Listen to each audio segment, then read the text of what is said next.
From Studio 1A in Tampa, Florida, comes a talk show that really feels your pain and tells you like it is. We love America and all that freedom-loving Americans want to protect.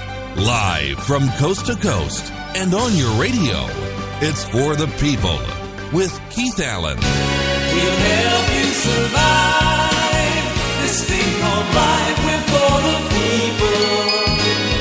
Whatever your source of stress or strife, for the people is there.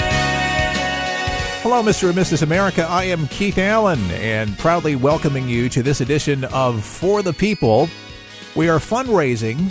At the same time, we'll be doing a show today. We're going to be checking in with Megan Donaldson. She is amazing at what she does and does so much for us over at For the People. And she's up in Michigan, and she was the one who got the GoFundMe page started and running the office and getting us on a very shoestring budget so we could actually get the show on, pay our bills, and make a very, very small salary. But to get the news out, the news that matters, news not digitally served up to you, but with a real person behind the microphone that can relate to your struggles, to relate to your pain.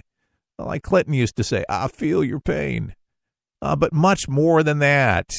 Not a hack, but somebody you can trust, somebody that you can rely on, somebody that's been there.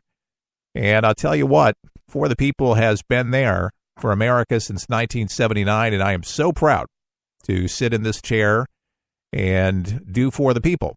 And we had to find a way to be able to revamp, put our heads together, and I realized that I could not do it alone.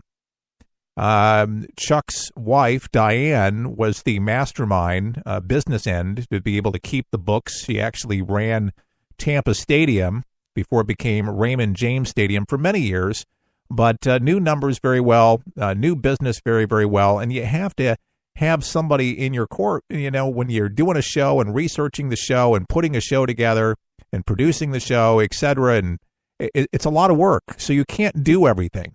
And businesses, you realize you might be a small business and you are doing everything, but you get burned out. There's just certain things that you can't do and you know you can't do and you shouldn't be doing them. You're way over your head. Well, that was me, way over my head. So this is a definite way to be able to remain on the air and get back on the stations that we were on and then gain some and build from there. Now, that's not a huge, operating budget, $12,000, but guess what? It'll get us back on the air. And as we build, we'll be able to get more as we get more audience members to be able to give. But right now, the heavy lifting is going to be done by longtime supporters, and so many have given already. Son anonymously, thank you, brother. I know who you are. He sent me an email. He gave $50. I have a $300 donation, which is just absolutely amazing. $5 donation, $100, a $5 donation. But, it was 5 people that brought us up to our total of $460 of a goal of $12,000. And, small beginnings, I'm optimistic. I'm very happy about it. But we have a definite direction, and we're going to hear from Megan. We're going to talk with her coming up in a little bit in the broadcast. But you got to have a direction. You got to have a business plan. You got to have a purpose. And we've always had a purpose, but it was the business end, actually being able to afford being on a streaming service, being able to be hosted on a website, because so many people come on at one time and can crash your web, something reliable. Nothing's cheap anymore.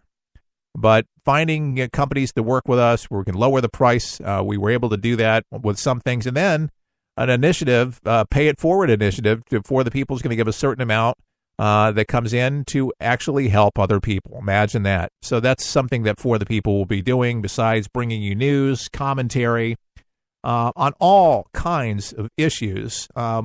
Political information, very relevant, very, very important. But we're going to talk pop culture, health, and things like that, in the broadcast. It's well-rounded.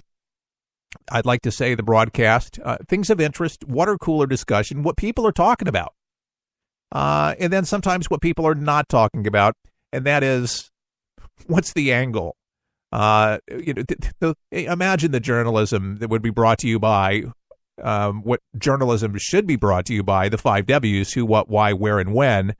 But to get the details, not, I think, speculation. There's just so much of that going on in somebody else's opinions, and everybody's got an opinion. I have my own, and I will tell you if it is my opinion or if I have a hunch about something to say it, but not just to say it and say it's the gospel truth, because people can be wrong.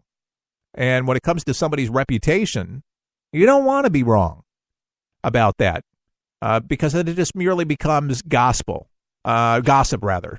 And that becomes the gospel, more or less. It's a shame, but people will take gossip as the gospel truth, and they run with that, and it ruins people.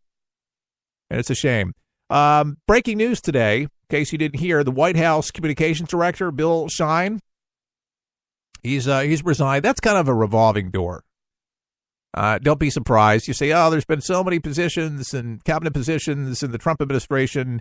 Don't get caught up at that. So many other administrations have had revolving doors and so many other positions. It's sometimes new blood is a good thing.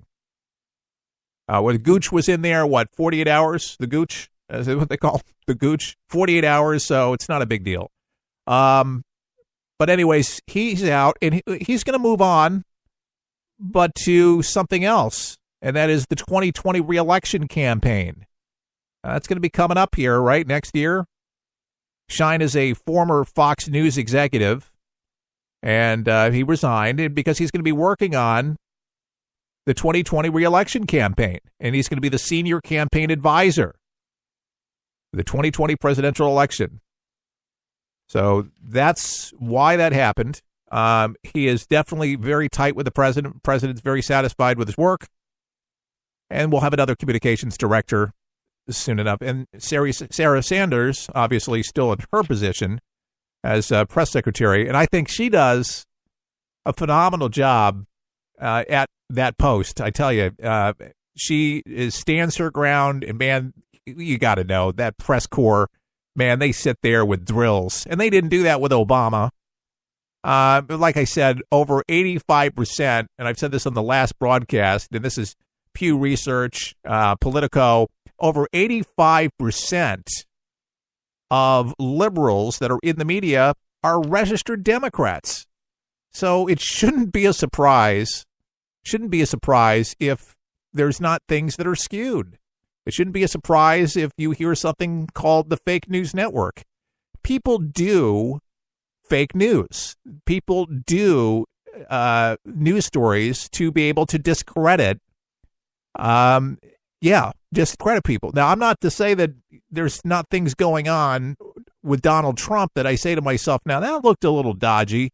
That looked a little shady with people that Trump has had in his administration.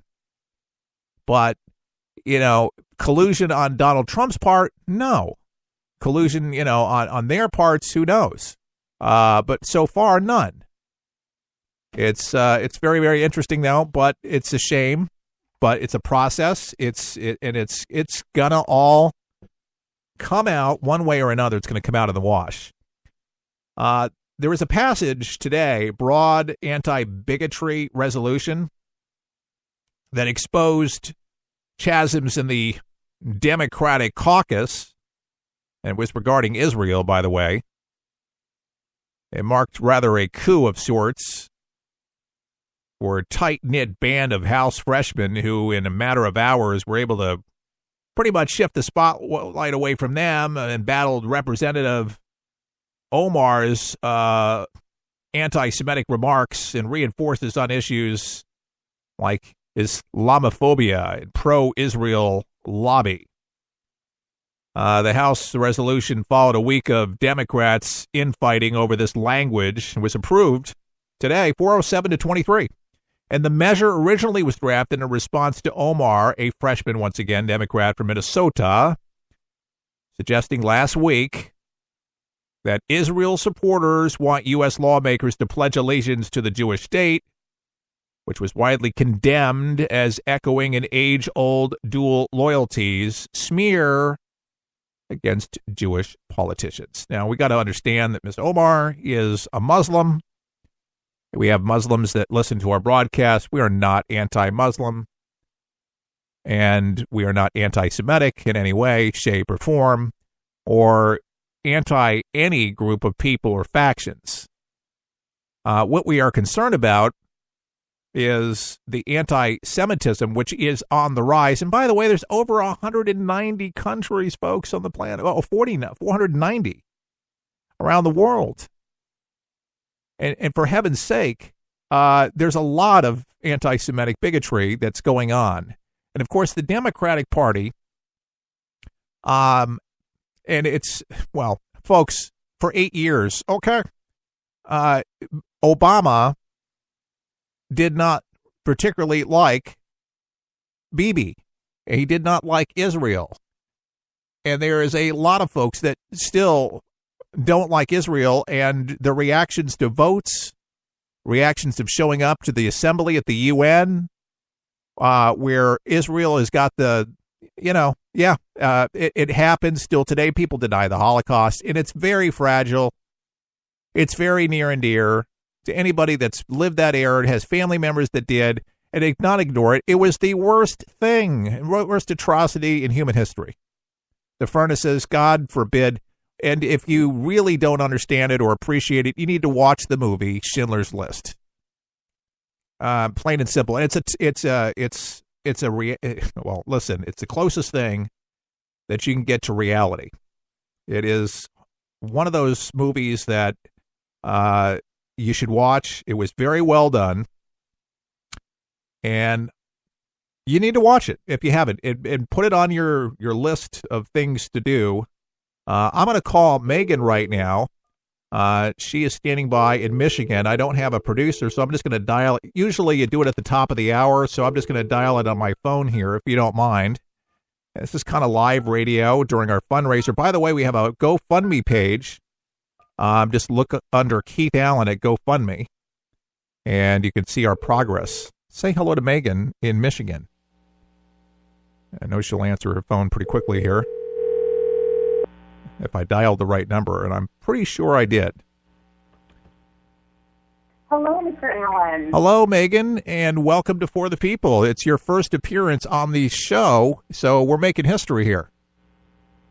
I love it. Thank you so much for having me on. I'm really excited to be part of the team. Well, I am so impressed with you and your enthusiasm. Megan's been a big fan of For the People and loves the history of the broadcast and is very instrumental in helping us get on track with a tight budget. And, it's a nice starting budget, but it's a budget that will keep us on the air and building, because I think more than ever, Megan, I think you would concur with this, we need to be back on the air. I absolutely agree. I really miss hearing your voice, even when you were just once a week. At least I had that friendly reminder, someone who was in agreement with me, who was reporting the real news. And, I can find a little bit of that now. I watched a little bit of the 700 Club the other night. But I tell you, I watched a little bit of Anderson Cooper 360, and I was, within 5 minutes, I was so angry I could spit. I just don't understand the absurdity that goes on. I don't understand how you can call it logical. It's amazing if you turn off Fox News Channel, which, I enjoy watching Fox, and CBSN is not too bad. It's kind of in the middle. Their streaming network, CBS.